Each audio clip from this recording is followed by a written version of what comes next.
안녕하세요. IMS 연구센터 이세현입니다. 영상으로 뵙게 돼서 반갑습니다. 저희 센터에서 여러 가지 SCM과 관련된 생산 계획 및 통제와 관련된 자료들을 올리고 있는데, 이러한 자료들이, 영상 자료들이 여러분들 공부나 업무에 도움이 되길 바랍니다. 이번 시간에 설명해 드릴 내용은 생산 수준 계획에 대한 자원 계획이 되겠습니다.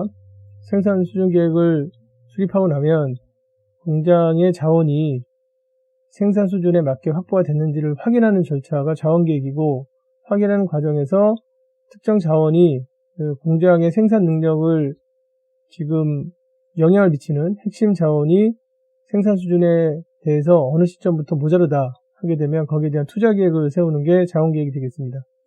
굉장히 중요한 계획이고, 장기 능력 계획이고, 시설 투자나 그 다음에 시설에 대한 매각 이런 쪽에 영향을 미치기 때문에 분석은 스태프들이 하지만 최종 의사결정은 경영진에서, 최고 의사결정에서 이루어지는 계획이 자원계획이 되겠습니다. 목차를 보시고 내용을 하나씩 살펴보도록 하겠습니다. 우선 목차를 보시면은 처음에 자원계획이 나오죠. 자원계획에 대한 설명이 나오고요. 자원계획은 이제 앞에 설명드린 것처럼 공장을 운영하다 보면 공장에 핵심 자원들이 있거든요. 그래서 우리는 자재창고가 부족하다라든가 또는 완제품 창고가 부족하다라든가 아니면 백번 작업장이 핵심적인 그 작업장인데 기계로 구성되어 있는데 그 100번 작업장의 능력이 지금 항상 불안하다라든가 공장의 처리 능력에 영향을 주는 핵심 자원들이 있습니다. 그 핵심 자원에 대해서 어느 시점에 그 핵심 자원의 능력이 한계에 다다르고, 그리고 그 시점이 언제고 그래서 투자는 언제 해야 되는 게 바람직하다, 이런 것들을 결정하는 게 자원계획이 되겠어요. 예를 들어서 이제 만약에 핵심 자원이 기계다. 근데 기계를 준비할 때 12개월 정도 시간이 필요하다. 그러면 자원계획에서는 지금부터 24개월 정도 뒤에는 이 기계를 하나 더 사야 된다. 아니면 지금 있는 기계 가지고는 생산 수준을 못 맞춘다. 그래서 준비할 때 12개월 정도 걸리는데 미리 알려주는 거죠. 그래서 24개월 전에 지금 문제가 된다. 그리고 준비할 때 12개월 걸리니까 남는 시간이 12개월 남잖아요. 그럼 그 12개월 동안에 그 기계에 대해서 2대를 살지, 1대 살지, 또 미리 살지, 아니면 뭐 시간을 딱 맞춰서 살지, 버티다 살지, 그 다음에 수준은 어느 정도 할 건지.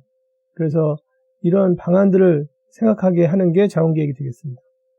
회사가 그래서 S&OP 체계가 잘 작동이 되면, 그러면 영업계획이 운영계획이랑 맞물리게 되고, 또 운영계획의 핵심인 생산수준계획이 나오고, 이 생산수준계획을 가지고 시설에 대한 투자도 같이 이루어지고 하기 때문에 결국 S&OP를 오랫동안 지금 잘 체계적으로 돌린 회사들은 실제 시장 환경에 맞춰서 생산수준이 올라갈 때쯤에는 이미 거기에 맞춰서 그 전에 생산시설에 대한 투자들이 다 미리 준비가 되어 있기 때문에 능력이 탁탁 맞춰져 있죠.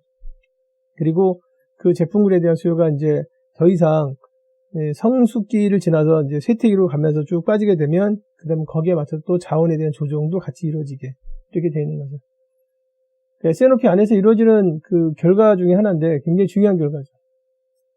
그 다음에 두 번째는 자원계획에서 이제 시점을 알려주면, 그러면 그 다음에 탑매니지먼트는, 그러니까 최고 의사결정자는 자원에 대해서 능력을 확보할 때 어떤 식으로 할 것이냐, 그러니까 미리 할 거냐, 아니면 버티다가 할 거냐, 아니면 능력을 확보하지 않고 외주나 이런 쪽으로 이제 지금 자원을 쓸 거냐, 이런 의사결정을 하게 되는데 그걸 능력계획이라고 합니다.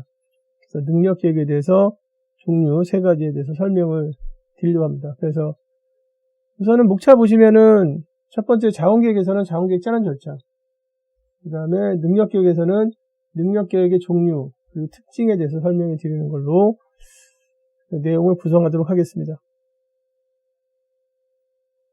자, 우선 첫 번째 주제 보실까요? 자원계획.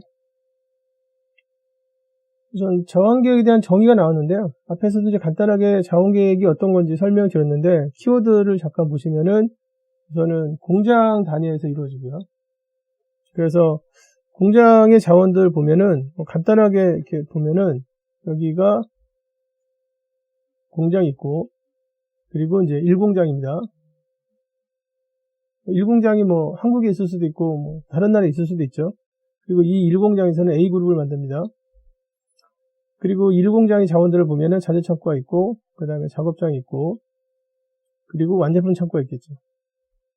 자원들을 처음에 공장을 세팅할 때 이 자원들을 다 똑같이 할 수는 없거든요. 그래서 이제 좀 약간 여유있게 세팅한 자원도 있고, 그 다음에 투자 비용이 많아서 지금 처음에 초기에 좀 약간 타이트하게 세팅한 자원도 있고, 그리고 이제 여기 앞에 있는 작업장이 100번 작업장. 그래서 뭐 만드는 게 주로 뭐 반제품을 만든다. 그 다음에 여기 이제 두 번째 작업장이 200번 작업장. 주로 이제 만드는 건 A그룹 안에 있는 각각의 엔드 아이템을 만든다. 이렇게 되고, 지금 자재가 들어와서 그 다음에 100번 작업장 거치고 200번 작업장 거치고 완제품 창고에 있다가 나가는 거거든요. 나가는 건데, 이제 이 공장의 핵심 자원이 어떤 거냐? 그러면 핵심 자원이 뭐 이렇게 나올 수 있어요. 이쪽에 자재 창고가 좀 우리가 좀 작다. 그래서 생산 수준이 올라가면 자재가 많이 들어와야 되는데, 어떨 때는 그 공간이 부족해서 아슬아슬할 때가 있다. 사실 자재들은 이제 정해진 장소에 있어야 되거든요. 그 보관 장소에 밖에 있으면 안 되거든요. 그 다음에 100번 작업장이 우리는 문제다. 100번 작업장이 기계가 이제 2대인데 워낙 기계가 비싸기 때문에 처음에 시작할 때 2대 가지고 시작했다. 그래서 이제 처음 시작할 때부터 이 100번 작업장은 결국 기계를 어느 시점에서는 좀 한 대 더 사야 된다. 이런 생각들을 좀 많이 가지고 있는데, 역시 100번 작업장이 그 지금 이제 문제다. 이런 거를 우리가 뭐라고 하냐면 핵심 자원이라고 해요. 핵심 자원. 이거를 영어로 이제 얘기할 때는 뭐라고 얘기하냐면 크리티컬 리소스라고 하죠.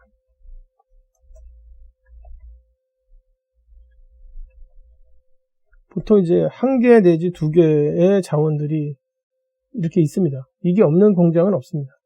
물론 이제 없는 공장은 이럴 수가 있죠. 처음에 세팅한 지 얼마 안 돼서 지은 지가 한 3년밖에 안 됐다. 그러면 아직 최대 가동률이 나오지 않기 때문에 여유가 있죠. 그런데 15년 정도 돌렸다, 20년 정도 돌렸다. 그러면 이제 공장이 본 궤도에 올라가서 공장의 역할을 이제 다 하거든요. 다 하게 되면 결국은 이 공장의 어느 자원 때문에 이제 분명히 처리 능력에 한계가 있다. 처리 능력에 한계를 주는 자원을 핵심 자원이라고 하고, 회사마다 다 틀려요, 이거는. 그래서 작업장일 수도 있고, 저장 시설일 수도 있고, 아니면 작업장 내에 특정한 작업차일 수도 있고, 뭐 지금 특정 자재일 수도 있고, 뭐 아니면 그렇습니다. 그래서 지금 이 핵심 자원에 대해서 수행되는 투자, 언제 투자를 하고, 이 핵심 자원들을 언제 투자하고, 그 다음에 어느 시점까지 해야 될지에 대한 장기 능력 계획이다. 중요하죠. 장기 능력 계획. 그러니까 결국 투자와 관련된 계획입니다. 그래서 우리나라에서 얘기할 때는 이거를 시설 투자 계획 이렇게 얘기해도 상관이 없어요. 어차피 공장이 만약에 한 3개 정도 있다. 그러면 다 특성화되어 있는 상태거든요. 그리고 이제 특성화되어 있기 때문에 특정 공장에서 만드는 제품군이 딱 정해져 있어요. 그리고 거기에 대한 생산 수준 계획이 나오면 자연스럽게 월별 작업장에 여기 생산 수준 계획이 나올 거 아니에요. A그룹에 대해서 생산 수준 계획이 이렇게 쭉 이렇게 나올 거 아니에요. 그죠? 이게 나오게 되면 이 지금 공장에 뭐가 되는 거냐면 작업량이 되는 거고, 로드가 되는 거고. 그래서 이 PP하고, 그 다음에 지금 핵심 작업장이 만약에 100번 작업장하고, 그 다음에 자재창고다 그러면 이 능력을 비교하게 되면 자연스럽게 뭐가 나오냐면, 아, 지금부터 몇 개월 뒤에는 문제가 된다. 이걸 이제 지금 알 수 있죠. 그리고 이제 이때 그 몇 개월 전에 아는 게 좋으냐? 그러면 이 능력을 확보할 때까지 걸리는 시간보다는 미리 알아야 되죠. 그래서 이 자재 창고를 확보할 때 얼마 정도 시간이 필요하냐? 그러면 뭐 한 12개월 정도 시간이 필요하다. 그래서 시설에 대해서 보수를 한다든가 확장을 한다든가 할 때 그 시간이 좀 있어야 되고, 공사 기간이 있어야 되고, 그다음에 WMS 같은 걸 얹고, 그다음에 그거 가지고 이제 쓰고 할 때 정확하게 능력을 확보할 때 걸리는 12개월 정도 필요하다.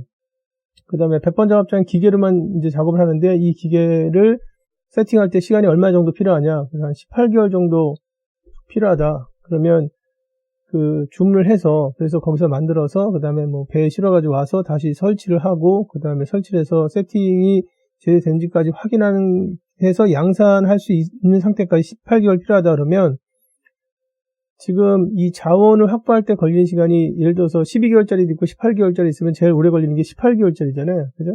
그러면 내가 지금 우리 공장에서 가지고 있는 핵심 자원이 언제 지금 더 확충돼야 된다. 이거를 18개월 전에 알아야 돼요. 18개월 전에 알려면 어떻게 되냐면 PP가 18개월보다는 길게 나와야 돼요. 그리고 PP가 18개월보다 길게 나오려면 SNOP가 계획 기간을 뭐 한 24개월로 한다든가 또는 36개월 한다든가 이렇게 해서 길게 잡혀 있어야 돼요.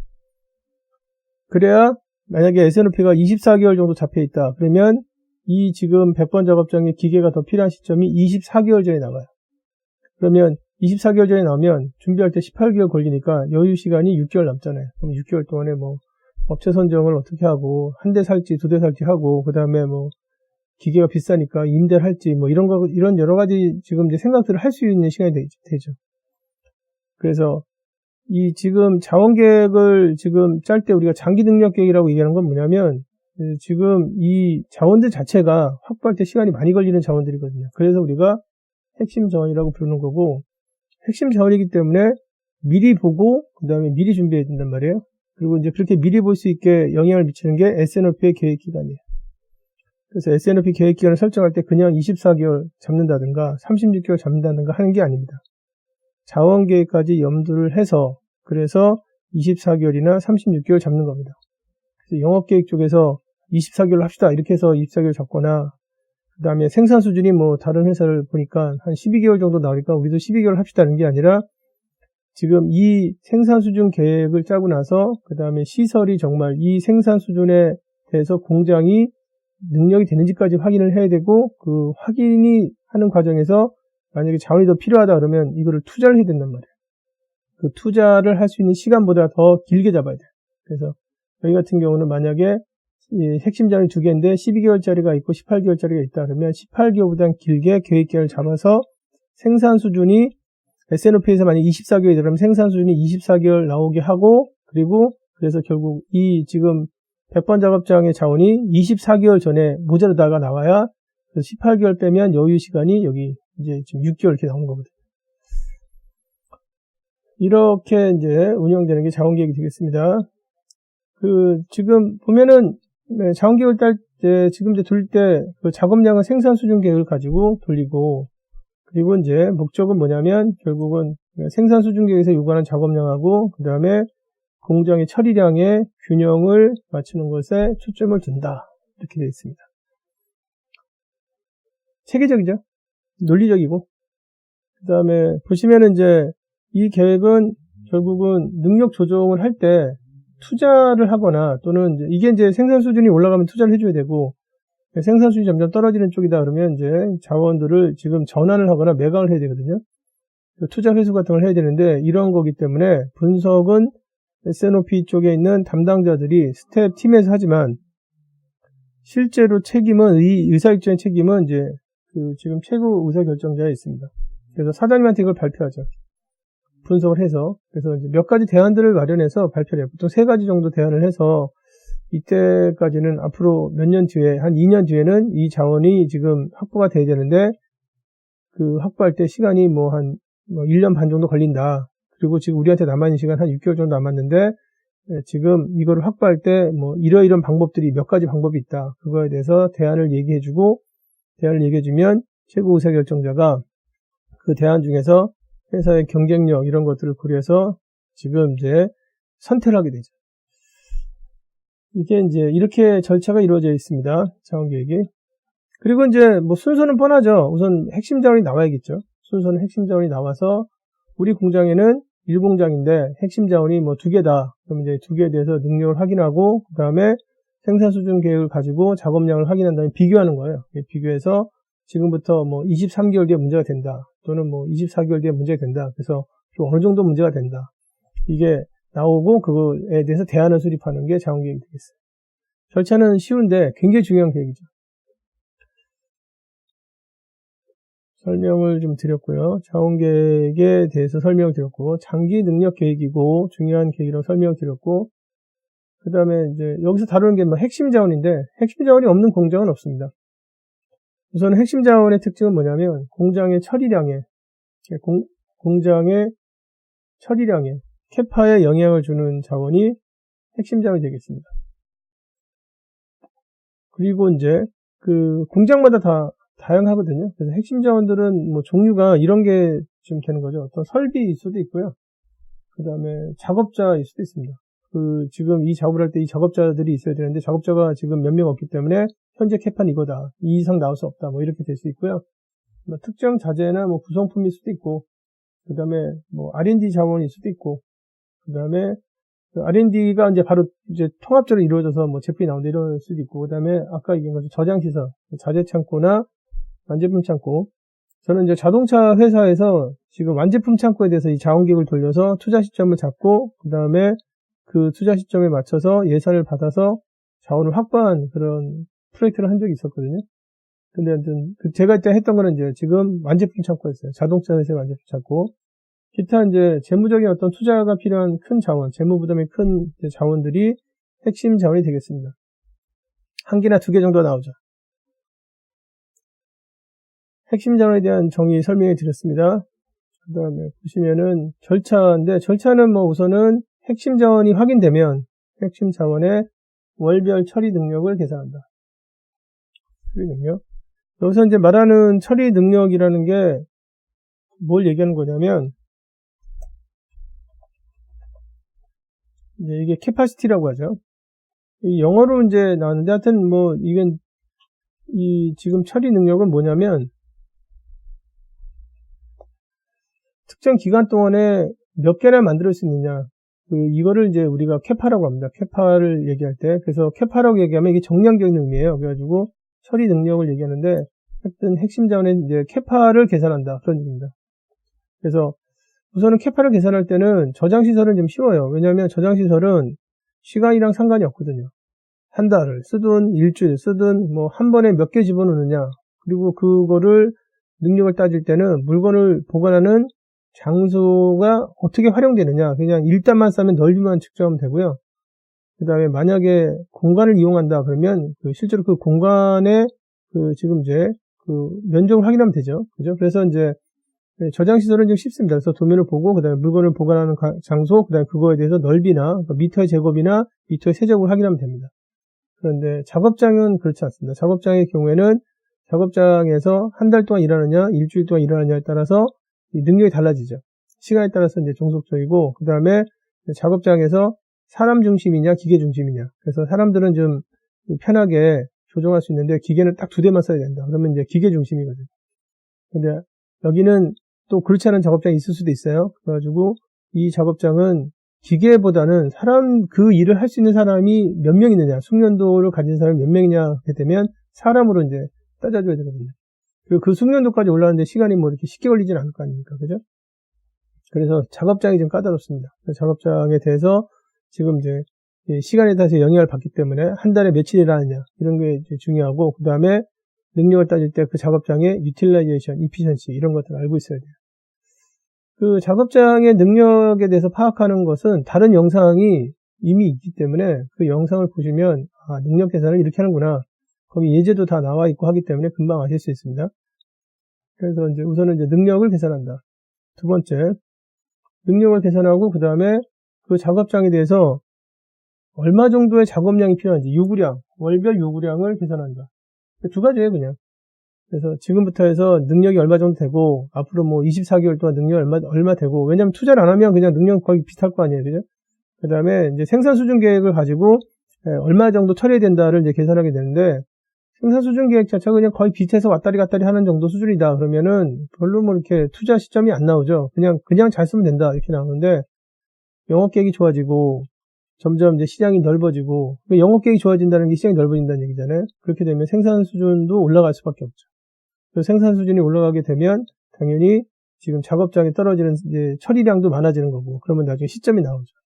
되게 이제 어떻게 나오냐면 계획 기간을 24개월로 잡으면 24개월부터 나와요. 지금부터 24개월 뒤에 이제 부족하게 된다. 아니면 뭐 23개월 뒤에 부족하게 된다. 이렇게 나올 수 있어요. 36개월이면 36개월 전에 알 수 있어요.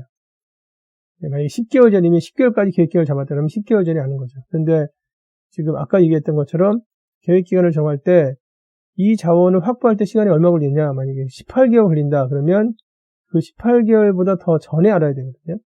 그래서 S&OP 계획기간을 한 24개월 또는 36개월 잡아서 24개월이나 36개월 전에 알게 하죠. 알게 한 다음에 준비할 때 18개월 정도 걸려서 우리한테 남은 시간이 지금 이제 얼마 정도 남았다. 이 기간 동안에 아이디어를 내서 잘 생각을 해서 이것저것 따져서 자원을 뭐 기계라면 하나를 살지 두 대를 살지 그 다음에 시점을 언제 할지 이렇게 이제 정하는 거죠. 세 번째는 이제 요구량을 정한 다음에 세 번째 단계는 부족한 시점을 결정해서 파악해서 여기까지가 이제 보통 부족한 시점을 파악하는 것 자체가 스텝들이 해주는 거고 그 다음에 투자 수준을 결정한다. 그래서 어떻게 투자할 것인지 이건 이제 생산 수준 계획이 이제 올라가면 투자 시점이 결정되는 거고 이제 좋은 거죠. 회사가 잘 되고 있는 거니까. 근데 만약에 이제 회사가 잘 안 된다. 그래서 영업 계획이 점점 빠진다. 그러면 생산 수준도 빠지니까 이제 매각 시점이 나오는 거니까 그런 게 나오겠죠. 근데 그런 같은 결과들 이런 것도 미리 이제 결정할 수 있는 거죠. 절차는 이렇게 되어 있습니다. 이제 예제를 한번 보실까요? 저는 이제 처리 능력 계산. 우선 뭐 처리 능력 계산하기 전에 핵심 자원이 나가겠지만 처리 능력 계산을 하는데 특정 작업장에 대해서 처리 능력을 계산하는 방법은 두 가지가 있다. 처리 능력을 계산하는 방법은 지금 명시 능력이 있고요. 그 다음에 평가 능력이 있습니다. 주로 평가 능력을 가지고 계산합니다. 왜냐하면 이거는 투자 계획이고 이게 능력이 정확하게 계산이 돼야 되거든요. 그렇기 때문에 능력을 가능한 정확하게 계산할 수 있는 이제 지금 계산 능력 또는 평가 능력으로 능력을 파악합니다. 저는 이제 예제 프로젝트를 할 때 앞에서도 이제 설명이 될 때 프로젝트 할 때 저장 시설이었기 때문에 이렇게 복잡한 방법을 쓸 필요가 없었어요. 그냥 도면을 갖다가 그 다음에 넓이만 측정하면 됐습니다. 자동차는 지금 그냥 야외에다가 지금 저장 시설을 갖는 경우는 이게 지금 이게 높이를 공간을 쓰진 않잖아요. 그러니까 그냥 넓은 주차장 같은 거란 말이에요. 그래서 이제 그걸 가지고 넓이만 이제 계산하면 되는데 만약에 작업장의 경우에는 능력 계산하면 두 가지가 있으니까 평가 능력을 가지고 계산하는 게 좋고요. 그 다음에 지금 능력과 관련된 것은 여기서 설명드릴 수는 없고요. 이미 이제 자료가 있으니까 여기 참고 사이트를 보시면은 능력 계산을 어떻게 하는지, 그래서 명시 능력이나 그 다음에 평가 능력을 어떻게 하는지를 알 수가 있습니다. 그래서 그거를 참고해서 보시면 될 것 같습니다. 자, 그래서 이제 지금 이제 예를 들어서 만약에 우리가 공장이 있는데 공장의 핵심 자원이 어디냐면 워크센터 100번 작업장이다. 그럼 100번 작업장에 대해서 이렇게 능력이 나온 거예요. 여기는 이제 24개월 하기 힘드니까 테이블이 이제 이렇게 너무 길게 나오잖아요. 그래서 이제 12개월까지만 했습니다. 12개월까지 했고요. 그리고 능력은 이제 보통 단위를 나타낼 때 이제 작업장의 경우는 시간으로 나타납니다. 그러니까 작업장에서 여러 종류의 제품을 만들거나 아니면 뭐 반제품이나 이런 걸 만들기 때문에 특정 아이템을 할 수는 없어요. 그래서 작업장에서는 몇 시간 정도를 처리할 수 있다. 그래서 여기는 이제 단위는 월 단위고요. 월 단위고 그 다음에 능력은 뭐 1월 달부터 12월 달까지 100시간 정도만큼의 일을 처리할 수 있다.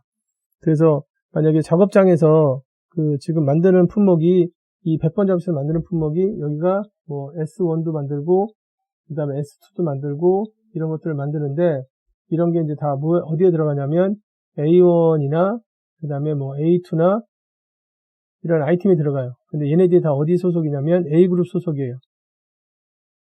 그래서 A그룹에 대한 생산 수준이 올라가면 자연스럽게 이 지금 반제품도 올라가요. 그런데 얘네들 다 물건을 만들 때 얼마 정도 시간이 걸리냐면 0.1시간 걸린다. 그러면 지금 첫 번째 기간부터 뭐 12개월 기간까지 한 달 동안에 100시간 정도 일할 수 있다는 얘기는 이 반제품을 한 달에 몇 개 만든다는 거냐면 1000개 만든다. 뭐 이렇게 이해하시면 되겠죠.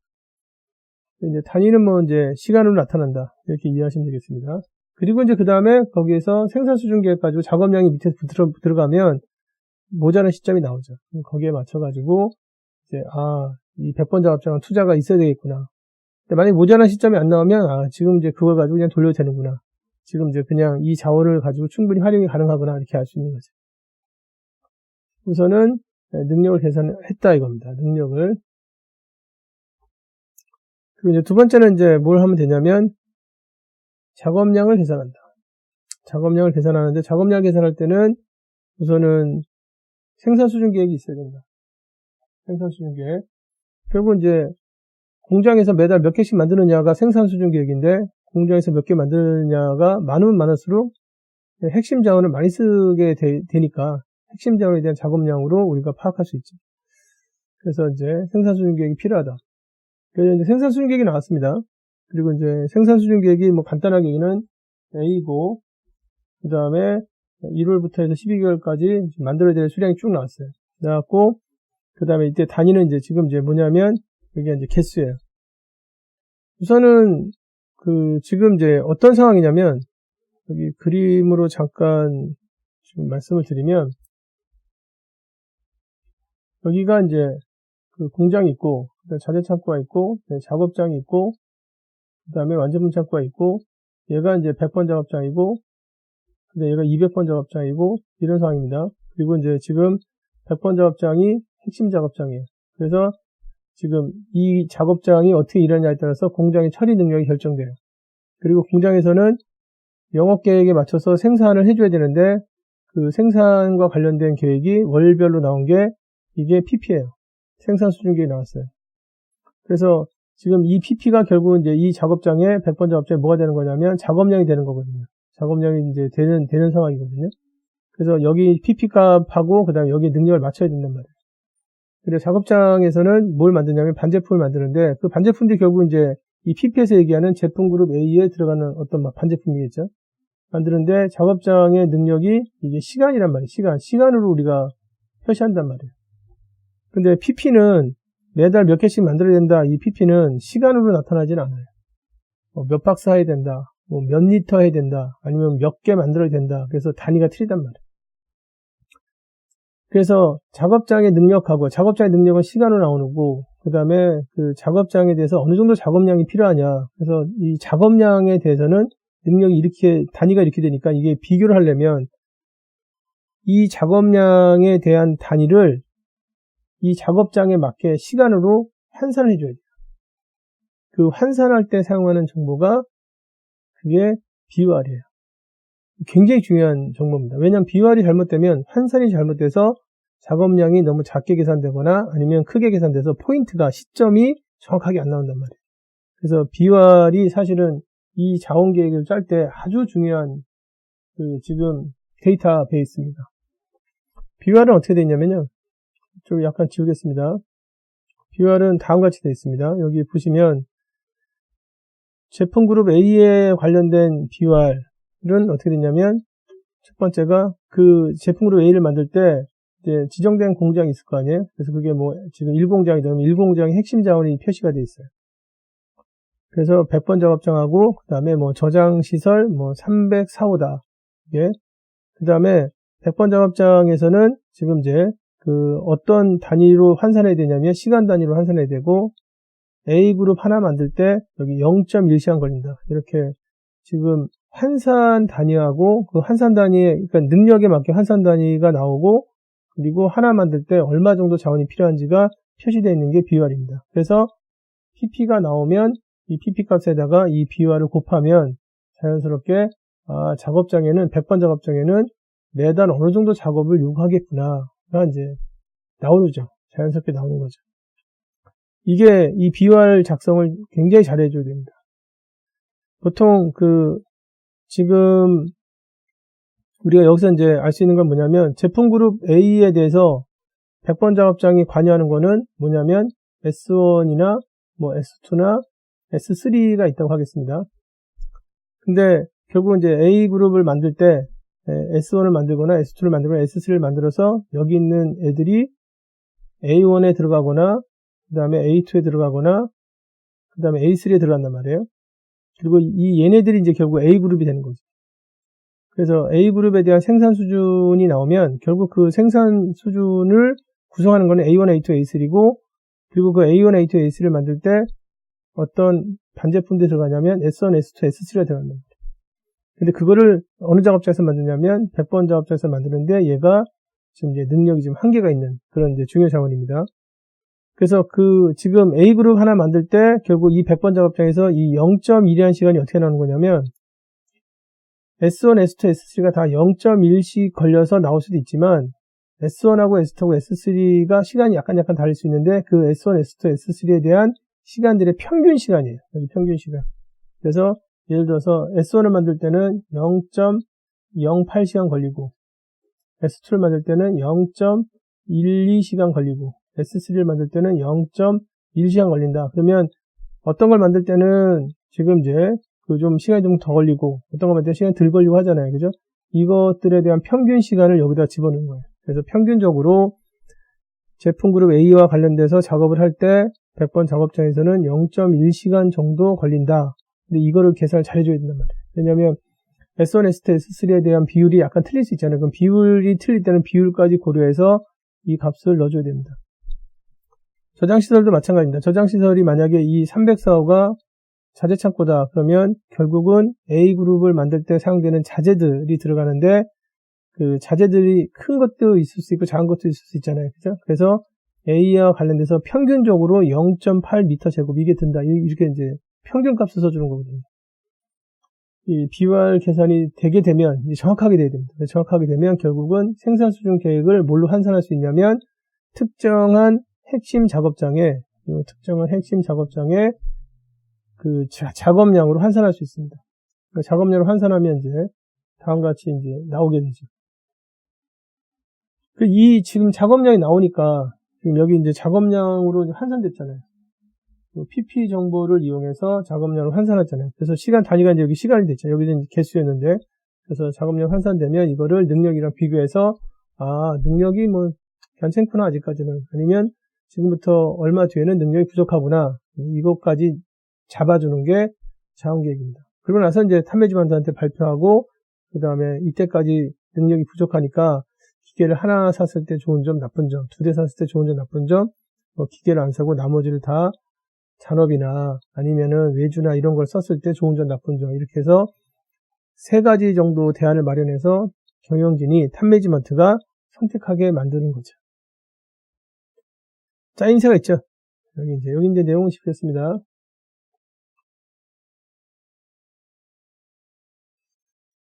자, 그리고 이제 여기 보시면은 그 앞에서 중요하다고 생각했는데 자원명세서 비활에 대해서 다시 한번 지금 이제 정의를 좀 해놨습니다. 자원명세에서는 정의가 영어로 하면 이제 뭐 비활, 비러블 리소스라고 하는데 정의가 어떻게 되냐면 특정 제품군 하나를 만들 때 그러니까 이 제품군 하나를 처리할 때 뭐가 보여주는 거냐면 핵심 자원이 어떤 게 있고 그 다음에 하나를 지금 처리할 때 얼만큼의 자원이 필요한지를 보여주는 게 비활이 되겠습니다. 이게 있어야 그래야 생산 수준 계획을 가지고 해당 작업장의 작업량을 환산할 수 있어요.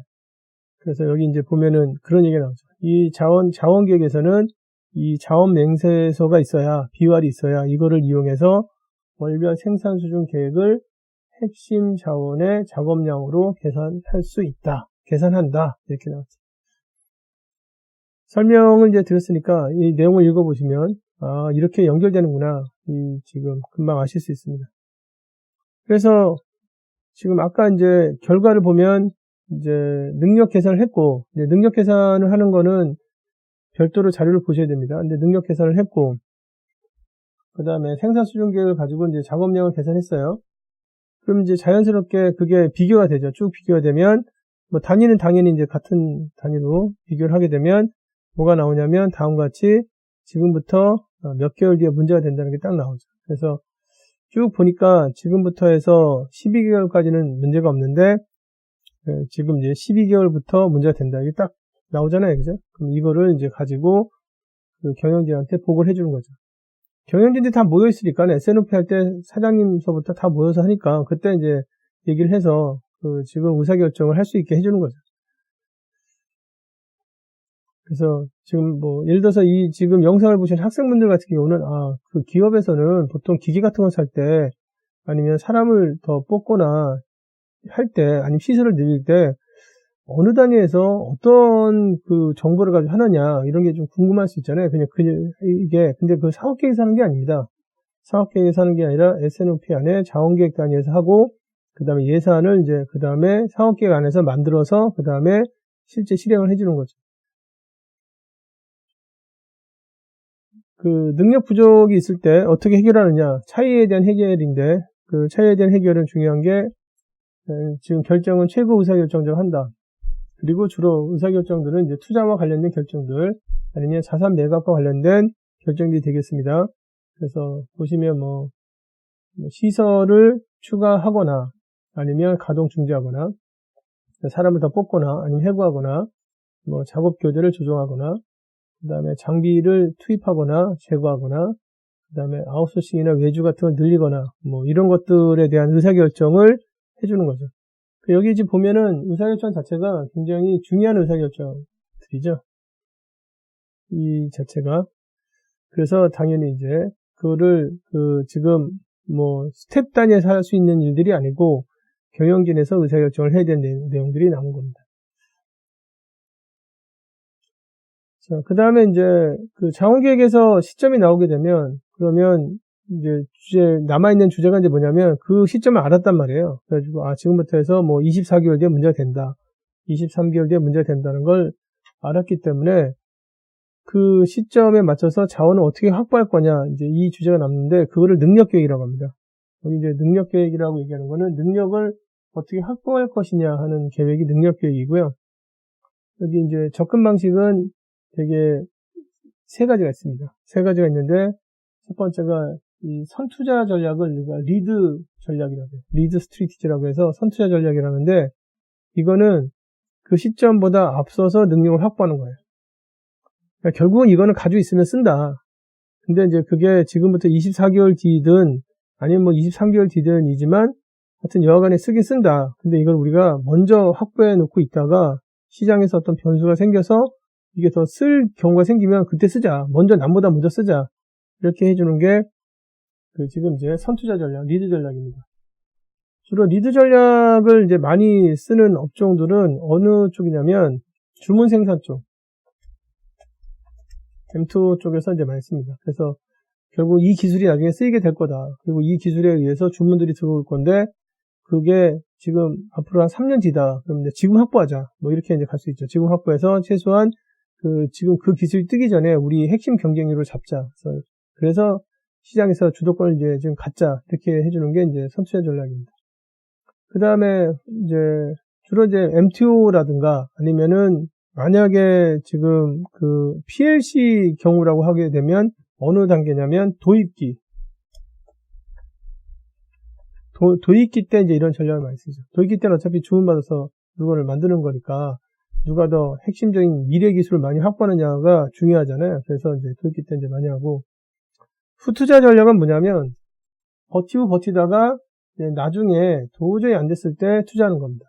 그래서 후투자 전략을 쓰는 경우는 결국 이제 비용을 좀 아끼자. 이 유유 능력 같은 거 생기지 않게 해서 만약에 자원이 투입이 되면 바로 쓸 수 있게 아끼자. 이런 쪽이고요. 이쪽에 관련된 이제 업종은 뭐 주로 MTS 이거나 그 다음에 주로 이런 걸 쓰는 단계는 이제 그로스 단계. 그로스 단계에서 이제 주로 쓰죠. 그래서 죄송합니다. 그로스 단계가 아닙니다. 잘못 설명을 드렸고요. 그로스 단계는 아니고 주로 이제 성숙기 단계에서 쓰죠. 성숙기는 원가 절감이 이제 중요한 단계니까 가능한 한 버티다가 그 다음에 정말 어쩔 수 없이 필요하다 했을 때 이제 기계를 하나 쓰죠. 그래서 이제 성숙기 단계에서 쓰는 겁니다. 그로스 단계는 이제 다 바꿔야 되니까. 그 다음에 마지막 전략이 이제 뭐냐면 맞춤 전략, 트래킹 전략이라고 하기도 하고 뭐 매칭 전략이라고 하던데 이거는 투자하지 않는 거예요. 이 전략은.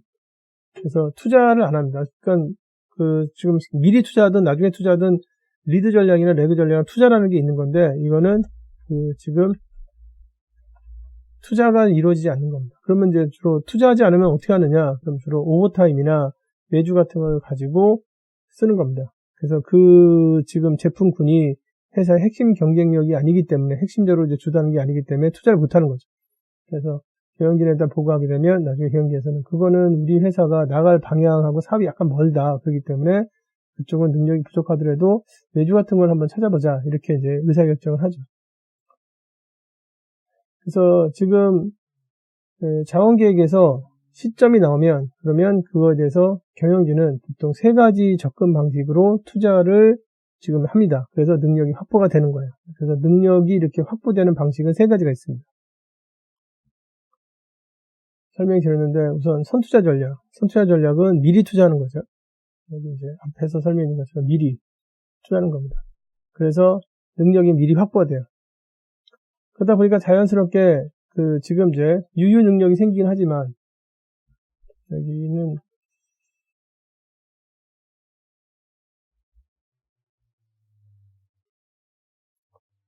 여기는 이제 자연스럽게 이제 뭐가 생기냐면 유유 능력이 생기긴 하죠. 유유 능력이 생기긴 하지만 시장 변화가 지금 이제 미리 생긴다 그러면 누구보다 빠르게 지금 이제 대응할 수 있기 때문에 속도 경쟁력이 생길 수 있습니다. 선투자 전략. 그 다음에 두 번째. 후투자 전략. 후투자 전략은 주로 좀 보수적인 전략. 그래서 미리 이제 투자하지 않고 정말 필요할 때 투자하겠다. 그래서 후투자 전략은 주로 이제 비용 때문에 이제 지금 이제 유리한 점이 있죠. 그래서 비용을 가능한 한 아끼자. 이게 지금 이렇게 되어 있습니다. 그래서 이제 이 후투자 전략을 쓰게 되면은 어떤 부분들이 있냐면 이런 단점은 있어요. 그래서 시장 변화에 대해서 신속하게 대응하지 못하기 때문에 기술 변화가 좀 있고 경쟁이 많은 시장에서는 불리하게 나올 수도 있다 이겁니다. 근데 회사 입장에서는 지금 자기네 쪽에 핵심 사업 부서가 아니면 투자할 때 이런 후투자 전략을 생각할 수밖에 없겠죠. 그리고 이제 능력 맞춤 전략, 이게 이제 트래킹 전략이라는데 트래킹 전략은 뭐 부를 때 이렇게 부르기도 하고요. 그 다음에 또 이 매칭 전략이라고 하는데 주로 뭘로 이제 가는 거냐면 투자가 이루어지는 게 아니라 능력이 부족하게 되면 잔업이나 외주 등을 통해서 생산 수준 변화에 대해서 대응하는 전략입니다. 그러니까 당연히 이제 회사는 지금 이 전략을 쓴다는 거는 그 사업부 자체가 자기네 쪽에서 가져가는 핵심 사업부는 아니기 때문에 이런 전략을 쓰겠죠. 그래서 여기 이제 보면은 뭐 투자에 대한 부담은 없지만 개당 이익률은 당연히 떨어진다. 왜냐하면 잔업을 하거나 그럼 추가 비용이 들잖아요. 그죠? 매주 하게 되면 훨씬 더 많이 들기 때문에 개당 이익률은 떨어지겠죠. 그래서 주로 이제 기업의 제품이나 사업 단위가 핵심 경쟁력과 거리가 멀 경우에 사용하는 전략이 능력 맞춤 전략이 되겠습니다. 그리고 이제 이런 전략을 짤 때는 SCM 부서에서 해당하는 업체들을 지금 많이 지금 이제 평가해 놓고 그 다음에 준비시켜 놔야 돼요.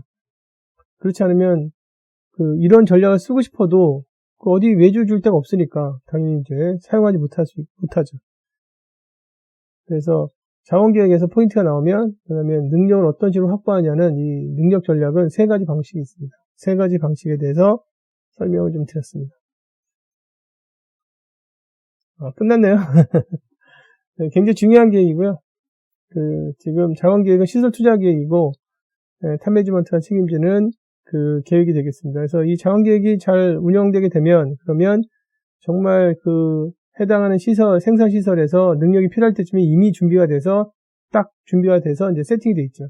그래서 다다음 달쯤에 또는 내년엔 좀 더 물량이 많아지는데 어떡할 거냐. 그럼 벌써 이제 거기에 맞게 이제 기계들이나 그 다음에 인력이나 저장시설이나 그 공장의 전체 생산 능력을 딱 쥐고 있는 핵심 자원들에 대한 준비가 미리미리 이루어지기 때문에 큰 문제 없이 잘 갈 수 있죠. 그리고 이런 능력을 준비할 때 만약에 우리가 다른 경쟁자보다 좀 앞서고 싶다. 그러면 이제 그거를 또 미리미리 준비해서 시장 변화가 예상보다 빨리 움직였을 때 다른 경쟁자가 준비하는 동안에 우리가 먼저 치고 들어갈 수도 있죠. 이런 것들을 가능하게 하는 게 자원계획이 되겠습니다. 업무를 보시는 분들에게 자원계획에 대한 이해에 좀 도움이 되기를 바라고요. 시청해주신 여러분들께 진심으로 감사드립니다. 마치도록 하겠습니다. 감사합니다.